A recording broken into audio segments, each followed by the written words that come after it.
Have you ever looked around at just the sheer complexity of modern life, like Right. the endless digital notifications, the complicated interpersonal dynamics, the intense career pressures, and just wished you had I don't know, a practical, timeless manual to navigate it all? I mean, a manual would be incredibly helpful. Right. If you are nodding along right now, you are in exactly the right place. Welcome to the deep dive.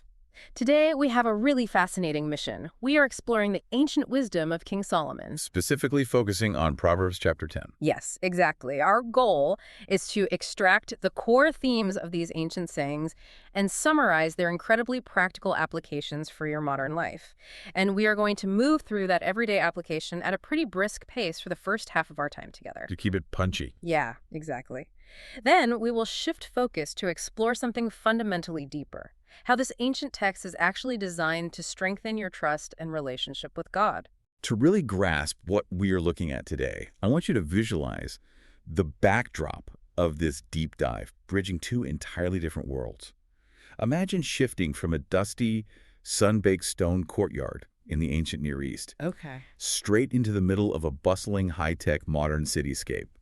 Proverbs 10 essentially forces that exact pivot. How so? Well, before this chapter, the text deals largely with long, overarching, almost philosophical poems about wisdom. But right here at chapter 10, Solomon drastically changes his approach. He introduces a series of short, bite-sized, practical sayings by placing two distinct paths side by side. It's like a relentless contrast, right? Exactly. It's righteousness versus wickedness, diligence versus laziness, honesty versus deceit. The structure is incredibly intentional. It forces the reader to weigh these two paths against each other in the context of everyday mundane life. Okay, let's unpack this. Starting right at the beginning of the chapter with the ripple effect of our character. The text makes it very clear that our everyday choices they're never just isolated events. Look at verse 1. It says, "A wise son maketh a glad father, but a foolish son is the heaviness of his mother." It's a very stark image. It is. It's almost uncomfortably intimate. We tend to think our choices only affect us, but Solomon is pointing out that they actually carry this massive emotional and structural weight for the people closest to us. You really have to look at the ancient family structure, the oikos or household, to understand the gravity of that verse. In the ancient Near East, a family wasn't just a nuclear emotional unit. Right. It was a complex economic enterprise. Children were solely responsible for carrying the family's reputation, managing its lands, and maintaining its stability within the broader community. Wisdom honored the entire household and ensured its survival. And foolishness literally endangered everyone's livelihood. Precisely. Translating that to your modern life, the application is just as striking. Your decisions today affect far more than just your own trajectory. Yeah, your choices about ethics, how you handle your responsibilities, the way you treat your colleagues, these things ripple outward. Personal responsibility is never truly personal. It shapes the psychological and financial well-being of your entire community. That concept of the ripple effect really sets the stage for how Solomon talks about work. He goes incredibly hard on the concept of diligence. Verse 4 says, "He becometh poor that dealeth with a slack hand, but the hand of the diligent maketh rich." The contrast again. Yes, and I have to bring up verse 26 here because it is honestly one of the most vivid and relatable descriptions of laziness I have ever come across. It says, "As vinegar to the teeth and as smoke to the eyes, so is the sluggard to them that send him." That is painfully accurate. We all know that exact feeling. Think about being stuck in a group project at work or in school, and there is that one person who just will not do their part. It is pure, agonizing friction. The phrasing there is brilliant because smoke in the eyes doesn't kill you. No, it just makes you cry. Exactly. It completely paralyzes your ability to function, and it is intensely irritating. But if we connect this to the bigger picture, we have to remember the economic reality of agricultural societies.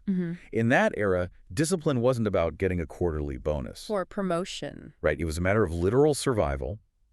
A lazy farmer risked famine for their entire extended family. Verse 5 spells this out. "He that gathereth in summer is a wise son, but he that sleepeth in harvest is a son that causeth shame." So laziness was viewed not merely as a personal character flaw, but as a severe communal threat. Exactly. If one person failed to harvest, the whole village felt the strain on their food supply. Today, whether we're talking about your career development or your financial stability, the principle remains about the compounding power of consistency. A steady, diligent effort compounds over time. Small daily disciplines build a resilient life. whereas the modern tendency to rely on occasional, frantic bursts of effort. Usually just leads to burnout. Yeah. Here's where it gets really interesting, though. The text makes a fascinating transition from how we work to how we speak. The weight of our words is a massive theme here. Verse 11 says, "The mouth of a righteous man is a well of life." And then verse 19 hits you with a warning. Yeah. "In the multitude of words there wanteth not sin, but he that refraineth his lips is wise." It essentially argues that the more you talk, the higher the mathematical probability that you are going to say something destructive. What's fascinating here is how the technology of communication changes, but the underlying human behavior remains identical. Human nature doesn't change. It really doesn't. In an ancient, close-knit agrarian community, careless words or malicious gossip could permanently destroy a family's local reputation, which, as we discussed, was tied to their economic survival. Words were dangerous. And now look at our current reality. We live in the age of social media, constant instant messaging, and a 24-hour news cycle. Words travel the globe in milliseconds. They carry a permanent digital footprint. So the principle Solomon is laying out is actually exponentially more relevant to you right now than it was to a farmer 3,000 years ago. The text is constructing a worldview where your speech is a matter of life and death. That's a heavy thought. Before you post a reaction online, before you speak out in frustration during a meeting, you are challenged to pause. Do your words act as a well of life, creating clarity and truth?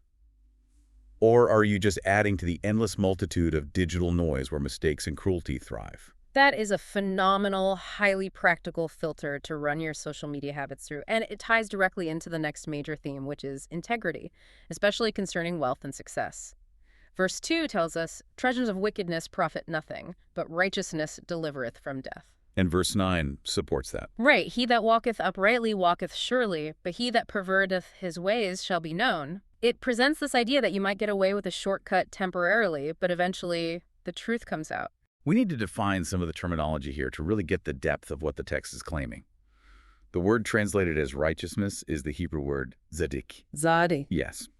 In a modern Western context, we often hear righteous and think of someone who is just privately, morally pure, maybe a bit pious. But zadik is a deeply relational word. Okay, relational in what way? It means conducting yourself with equity, justice, and doing right by your neighbor. It is about a standard of fairness in your dealings.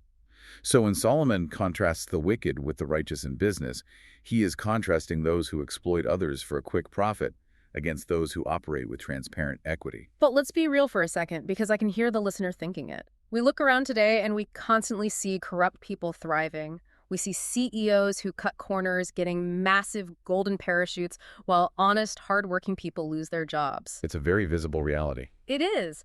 How does Solomon's ancient wisdom hold up against the reality that sometimes the wicked actually seem to win? It is a vital pushback, and the text actually anticipates it. The wisdom literature doesn't deny that wickedness can produce temporary wealth. Verse 2 acknowledges treasures of wickedness exist. Okay. But the argument Solomon makes is about ultimate trajectory and structural integrity. Taking ethical shortcuts might secure a temporary, immediate win, but it fundamentally rots your foundation. Over a long enough timeline, systems built on deceit collapse because they destroy the one currency that actually sustains human enterprise. Which is trust. Exactly, trust. Time and time again, we see massive corporations, political careers, and personal relationships completely disintegrate when the underlying integrity is exposed as fraudulent. Verse 9 implies exactly this. The crooked path will eventually be known. Long-term success, the kind that lets you sleep at night, relies on unshakable integrity. That makes a lot of sense when you stretch the timeline out. And that friction, when the honest person has to deal with the dishonest person, brings up the theme of relational harmony. Because interactions get messy. Verse 12 is a standout. "Hatred stirreth up strifes, but love covereth all sins." This raises an important question about the sociology of forgiveness. How do you handle offenses when they inevitably occur? Because they will occur. Always. Ancient communities simply could not survive if everyone retaliated for every minor slight.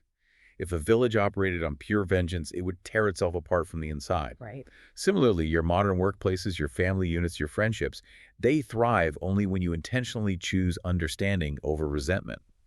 Covering a sin doesn't mean ignoring severe abuse or sweeping crimes under the rug. That's an important distinction. In the context of Proverbs, it means choosing not to broadcast every minor offense.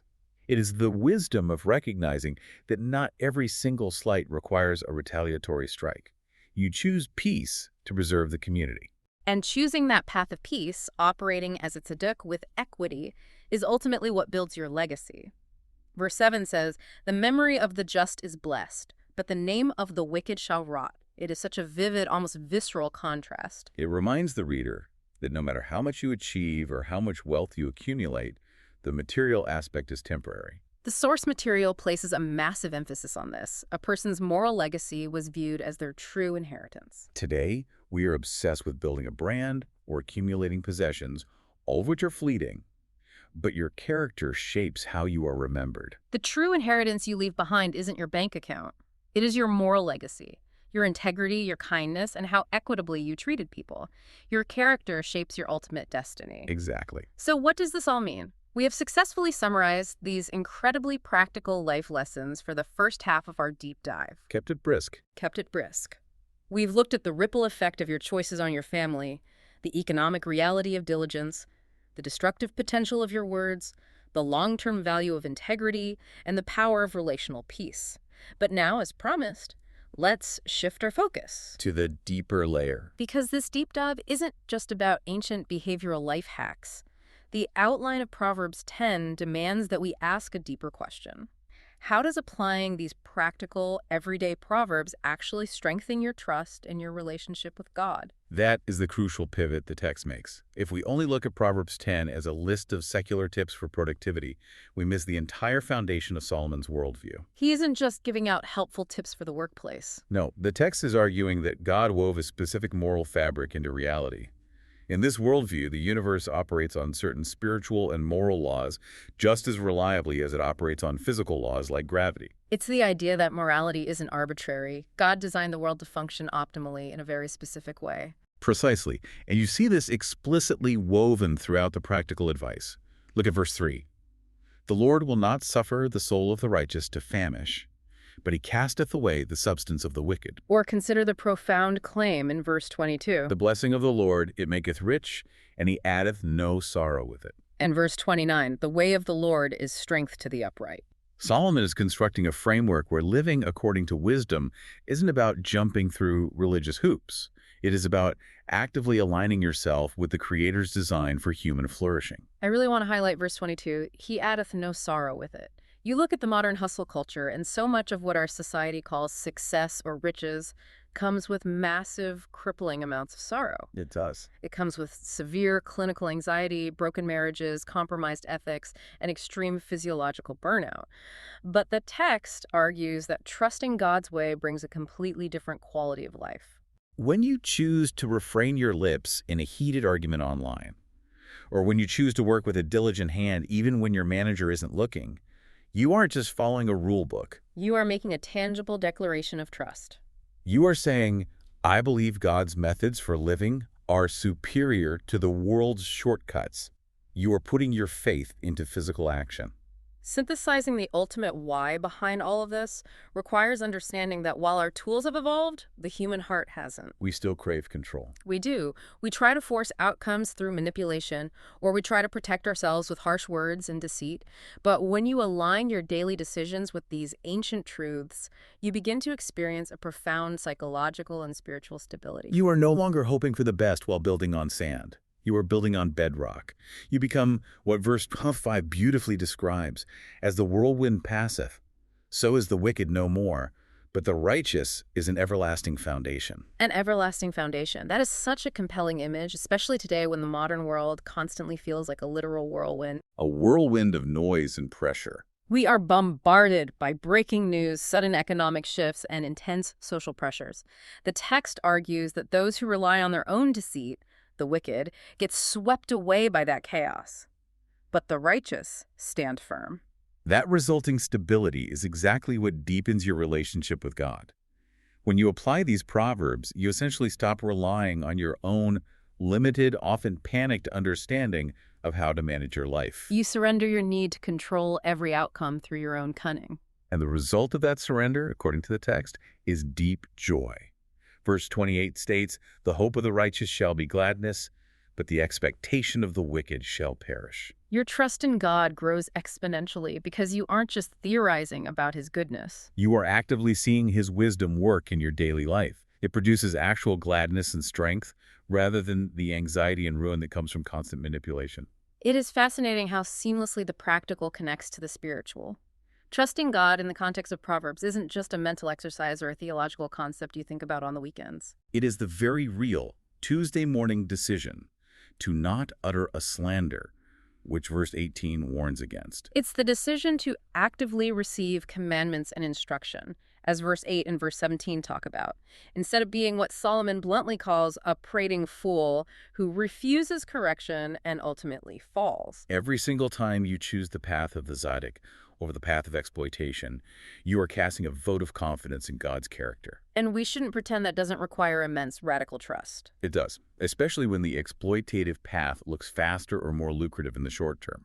The text addresses this fear directly. Remember verse 15. The rich man's wealth is his strong city. Exactly. The destruction of the poor is their poverty. The culture tells you that wealth is your only valid defense mechanism, your only strong city against the chaos of the world. But Proverbs counters that deeply held human fear by stating in verse 27, "The fear of the Lord prolongeth days, but the years of the wicked shall be shortened."